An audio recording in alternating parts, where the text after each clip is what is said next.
வணக்கம். தினத்தரணி செய்திகள். நெல்லை மாவட்டம் திருநெல்வேலியில் நெல்லை மாநகர் மாவட்ட காங்கிரஸ் சார்பாக உறுப்பினர் சேர்க்கை முகாம் நடைபெற்றது. இது குறித்து செய்தி தொடர்பாளர் வேல்சாமி நம்மிடம் கூறியதாவது: காங்கிரஸ் கட்சியினுடைய உறுப்பினர் சேர்க்கை தீவிரமாக தமிழகம் முழுவதும் நடந்து கொண்டிருக்கிறது.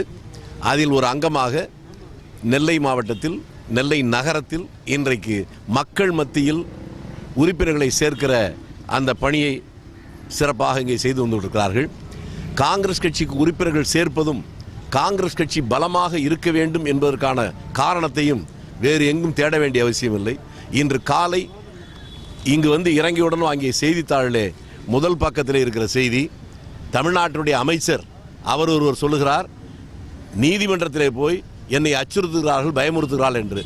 சட்ட ஒழுங்குக்கு அது சாட்சி. இரண்டாவது, உள்ளே இந்த நாட்டினுடைய பிரதம மந்திரி அவருடைய செய்தி வந்திருக்கிறது. கார்கில் வெற்றிக்கு வாழ்த்து என்று சொல்லியிருக்கிறார்.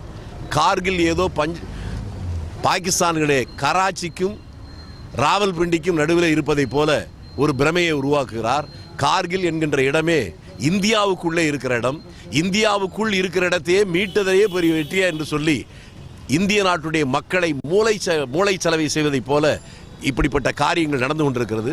இந்த நாட்டுடைய முன்னேற்றத்திற்கும் எதிர்கால நலவாழ்வுக்கும் இப்படிப்பட்டவருடைய ஆட்சி மாறுவதுதான் இந்த நாட்டுக்கு நல்லது என்பதற்கு ஒரே வழி காங்கிரஸ் கட்சியை பலப்படுத்துவதுதான். அதை மக்கள் மத்தியில் சொல்லி இந்த உறுப்பினர் சேர்க்கையை நாங்கள் தீவிரப்படுத்தி இருக்கிறோம்.